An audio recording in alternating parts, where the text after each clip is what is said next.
Welcome to the Funds for NGOs YouTube series, How to Start and Build a Successful NGO. We'll guide you through each crucial step, from research to governance, helping you turn your passion for social change into reality. Starting an NGO. Starting an NGO is a time-consuming process that requires a great deal of research, discussions, paperwork, and expert advice. Before investing your time and energy, make sure this is truly what you want to do. Dedicate time to meeting people already engaged in NGO work and seek their help to understand all aspects of NGO management. Starting an NGO requires dedication and devotion to the cause. So unless you are prepared to give your best, do not start an NGO. Before starting your NGO, consider these questions. 1. Why do you want to start your own NGO? 2. What activities will you undertake? 3. Are there other NGOs doing similar work in your area? 4. Are you willing to devote your time and efforts to this cause? 5. Who will help you in the process? If you're passionate about addressing a social problem, that's commendable. However, success requires careful planning and expert guidance. Many NGOs are registered, but only a few make a significant impact. Follow these steps to ensure your NGO achieves its goals. Research. Research is an essential ingredient for the success of any project, whether it's taking admission into college or preparing for a job interview. The same holds true for establishing an NGO. Research may sound a little boring, but successful NGOs are backed by sufficient research data. Here are a few areas that should be thoroughly researched as you plan to start your NGO. The problem. Understand the causes and factors responsible for the problem. It's necessary to understand various aspects of the problem before you find a practical solution. Collect information through secondary research, published literature, government reports, books, etc., or primary research, interviews and surveys of the target area, discussions with government officials, etc. Practicality of the intervention. Evaluate whether your ideas to tackle the problem will be effective in the specific socioeconomic, ecological, and cultural context of your target area. Study successful case studies and projects to inform your approach. Other organizations. Identify NGOs, government agencies, and research institutions already working in your target location. Understand their work and how your NGO can complement, rather than duplicate their efforts. This will help you identify gaps that your organization can address. Target beneficiaries. Invest time in understanding the community you aim to serve. Avoid making assumptions and ensure your NGO's activities align with their actual needs. With thorough research, you'll be ready to move on to the next step, assembling a team to help establish your organization. Setting up an effective board. For the smooth functioning of the organization, establish an initial board of directors. The board should consist of individuals with specific skill sets, legal, financial, sectoral, etc., who will help lay the foundation of the NGO. The board is essential for developing a good governance structure in the organization. Before discussing the role of board members, let's first understand the meaning of governance. Understanding governance. Governance refers to the processes relating to governing an organization through a set of prescribed laws and norms. Effective governance structures are crucial to achieving the organization's mission and objectives. Most NGOs exercise effective governance through an internal system of rules and regulations that describe the roles and responsibilities of the board members.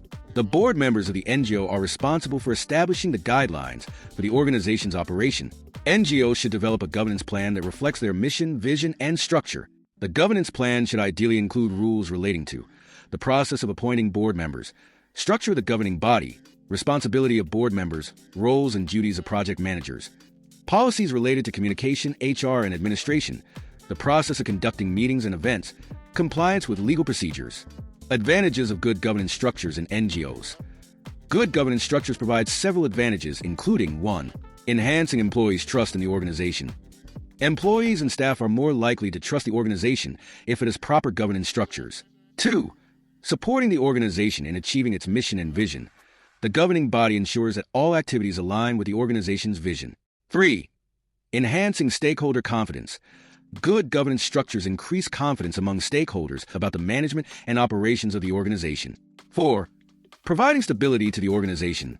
Governance structures make the organization accountable and transparent, ensuring long-term stability. Role of the board for a new NGO. An NGO board comprises individuals appointed to provide oversight to the organization. As you establish the NGO, you will require advice from experts in their respective fields.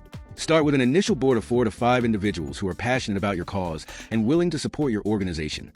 The role of the initial board members includes establishing the organization's values, mission, and vision statement, constituting the bylaws, articles of incorporation, and other procedures, registering the organization, developing projects, proposals, and concept notes for initial donor engagement, conducting initial meetings with donors and government agencies, creating management and administration structures by developing necessary rules and regulations, hiring office staff. Initially, the board members not only govern the organization, but also manage projects and operations. Once the NGO secures its first funding, their role shifts to focus solely on governance. With the increasing emphasis on strong governance, transparency, and accountability, the role of board members has expanded significantly. Here are their key responsibilities. 1. Mission and vision compliance. The board ensures all activities align with the NGO's mission and vision. 2. Fundraising goals. The board collaborates with the executive director to set fundraising goals and establish connections with donors and corporate partners. 3. Activity assessment. Regular evaluations and assessments of the NGO's work are conducted by the board, which then suggests any needed revisions or project restructuring. 4. Policy development. The board is responsible for drafting policies related to HR, communication, fundraising, administration, and procurement to ensure the organization runs smoothly. 5. Hiring the executive director. The board handles the recruitment of the executive director, including developing the terms of reference, tours, and selecting the ideal candidate. 6. Financial oversight. The board ensures the responsible use of funds and the financial health of the NGO by creating and enforcing financial policies. 7. Annual budget and work plan. The board approves the annual budget and develops a work plan to guide the organization's activities throughout the year. 8. NGO representation. Board members act as the face of the NGO, representing and promoting the organization at various events and functions. Identifying and appointing board members. Board members play a crucial role in the functioning of an NGO, so appointing them carefully is vital. Develop a systematic process for their appointment and selection. The board recruitment plan should clearly indicate the number of board members, criteria for selection, key qualities, tenure of board members, terms of reference for the role. Tailor the recruitment plan to suit your organization's objectives. For example, if your NGO focuses on healthcare services, you will need a health practitioner on your board.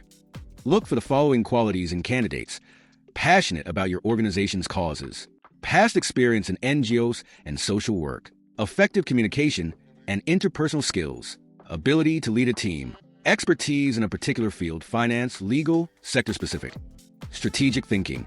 Once your board is in place, organize a meeting to discuss the key objectives of your organization.